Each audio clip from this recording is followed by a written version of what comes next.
تو اللہ تعالیٰ جل شانہ نے حضرت سیدنا عمر بن خطاب رضی اللہ تعالیٰ عنہ سے جو کام لیا، مختصر دور خلافت کے اندر 10 سال 6 ماہ 4 دن آپ نے خلافت فرمائی، لیکن کہاں سے چلے اور یہاں مکران تک، بلوچستان کا حصہ ہے، یہاں تک آپ کے سلطنت کی حدود ہے.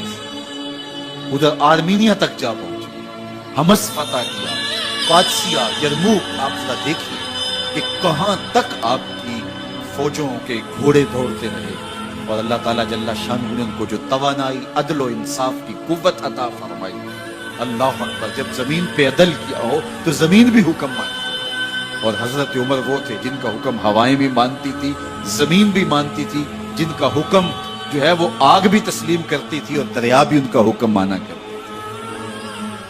مصر کے اندر یہ رسمیں بد جاری تھی کہ سال کے بعد ایک دوشیزہ کو زیورات پہنا کے اچھے لباس میں ملبوس کر کے دریا کی بھیٹ چڑھایا جاتا، اس کی قربانی دی جاتی، اس کا خون بہتا تو دریا چلتا.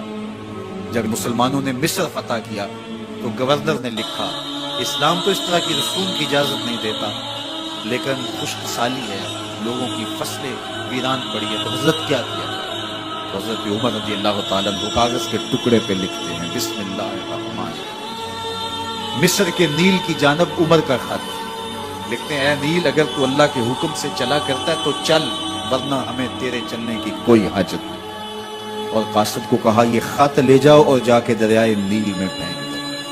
قاصد جا کے خط دریائے نیل میں پھینک دیتا ہے، پانی آتا ہے، ایسا دریائے نیل چلا 14 صدیاں ہوئی ہیں آج تک کبھی بند ہی نہیں ہوا. دریا حکم مانتے، آگ نکلتی ہے. لوگ حضرت عمر رضی اللہ تعالی عنہ کے پاس آئے، حضرت لاوا پھوٹا ہے، آگ نکل رہی ہے اور مدینے کی طرف بڑھ رہے. اب کیا کیا جائے؟ فائر بریگیڈ تو زمانے میں تھی نہیں. عمر نے اپنی قمیض اتاری، جس قمیض پہ 17 پیوند لگے ہوئے تھے چمڑے، کہا یہ قمیض لے جاؤ، جدھر آگ بڑھ رہی ہے آگے ڈھالنا، آگ پیچھے بھاگ جائے. زلزلہ آتا ہے تو زمین پہ دھرا مارتے ہیں، زمین رک جا، کیا عمر نے تیری چھاتی پہ عدل نہیں کیا؟ تو یہ عمر ہیں رضی اللہ تعالی عنہ کہ جن کے انصاف کی وجہ سے، جن کے عدل کی وجہ سے اللہ تعالیٰ کی رحمات، اس کی برکات کا نزول ہوتا تھا، اور اللہ تعالیٰ نے مسلمانوں کو وہ آبرومند حکومت دی. کائنات کی تاریخ کے اندر ایسی حکومت آپ نے نہیں دیکھی ہوگی جو حضرت عمر نے حکومت کی. اللہ اکبر. فرمایا فرات کے کنارے پہ ایک کتا بھی پیاسا مر گیا تو اس کا حساب بھی عمر سے. باہر سے سفیر آتا ہے اور آگے پوچھتا ہے کہ میں امیر المومنین کے، مسلمانوں کے حکمران کے محل میں جانا ہے، تو مسکرا کے کہتے ہیں ہمارے امیر کا تو کوئی محل نہیں. کہا کہاں ہے تمہارا امیر؟ کہا مسجد نبوی میں ہوگا یا بیت المال کی اونٹوں کی دیکھ بھال میں لگا ہوگا. وہ جب گئے تو مسجد میں نہیں تھا. اللہ اکبر. وہاں گئے تو وہاں بھی نہیں. پھر کیا دیکھتے ہیں کہ عمر رضی اللہ تعالی عنہ جنت البقیع کے پاس ایک درخت کے نیچے اینٹ کا سرانہ رکھ کے سو. تو اس نے کہا عمر تو نے عدل کیا ہے، تجھے کچی اینٹ پہ بھی نیند آ گئی. ہمارے حکمرانوں نے انصاف نہیں کیا، اور وہ بند اور محفوظ کمروں کے اندر بھی سکون اور چین کی نیند نہیں سو سکتے. حضرت سیدنا عمر رضی اللہ تعالیٰ عنہ نے اس طرح ان امور سلطنت نبھائے. آپ دن کو لوگوں کی دیکھ بھالی کرتے، لوگوں کی ضروریات سنتے سمجھتے، اور جب رات پڑتی لوگ سو جاتے، عمر مدینے کی گلیوں میں پہرا دیتے. کائنات نے کوئی ایسا بھی حکمران دیکھا ہوگا؟ اللہ اکبر. وہ مجاہد جو مختلف محاذات پہ گئے ہوئے ہوتے، ان کے گھروں کی دیکھ بھالی کرتے، ان کی ضروریات کا خیال رکھتے، ان کی آبرو کا پہرا دیتے.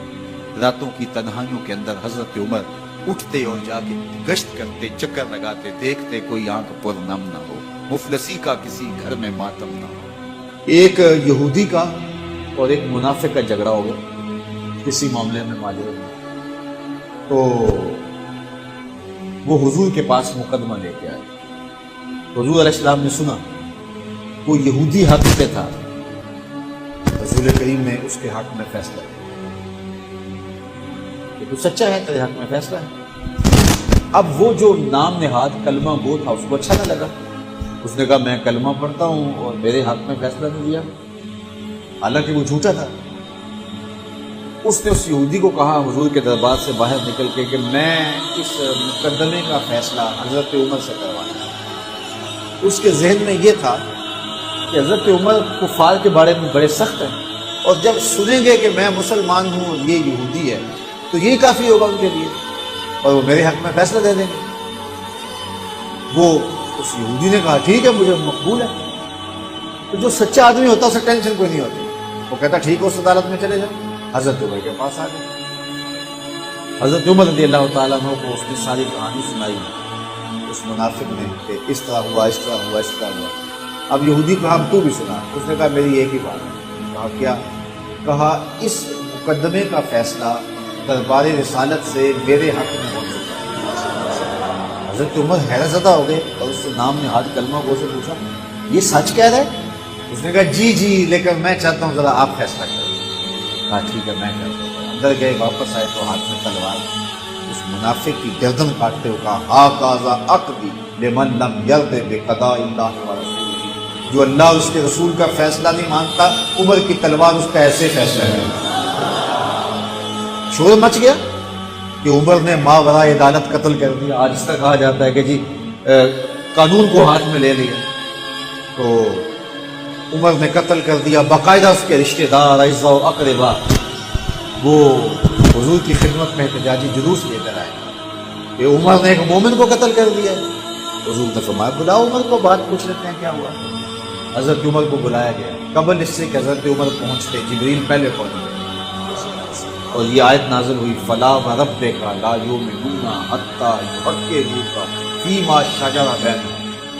اللہ اکبر۔ اے محبوب مجھے تیرے رب کی قسم، اے محبوب مجھے تیرے رب کی قسم۔ اللہ اکبر۔ یہ نہیں کہا کہ مجھے زمین و آسمان کے رب کی قسم، مجھے عرش کے رب کی قسم، مجھے کعبے کے رب کی قسم، یہ بھی نہیں کہا مجھے میری قسم، کہا مجھے تیرا ہونے کی قسم۔ فلا وربک، مجھے تیرے رب کی قسم، لا یؤمنون حتی یحکموک فیما شجر بینہم۔ اتنی دیر تک کوئی مومن ہو ہی نہیں سکتا جب تک اپنے مقدموں میں تجھے حاکم نہ مانے، اپنے اختلافات میں، اپنے فیصلوں میں تجھے فیصل نہ مان لے۔ ثم لا یجدوا فی انفسہم حرجا مما قضیت، اور جو آپ محبوب فیصلہ کریں اس کے بارے میں دل میں کوئی میل بھی نہ رہے۔ ویسلموا تسلیما، اور جو اس کے تسلیم کرنے کا حق ہے جب تک وہ ادا نہ کر دے، محبوب مجھے تیرے رب کی قسم اتنی دیر تک کوئی مومن ہی نہیں ہو سکتا۔ تو حضرت عمر رضی اللہ تعالیٰ عنہ کا جو لقب فاروق ہے، اس کے بارے میں حضرت علامہ حقی لکھتے ہیں فبذالک سمي فاروق، آپ کو اس وجہ سے بھی فاروق کہا جاتا ہے کہ آپ نے اس طرح جو ہے وہ نکھیڑا کر کے رکھ دیا۔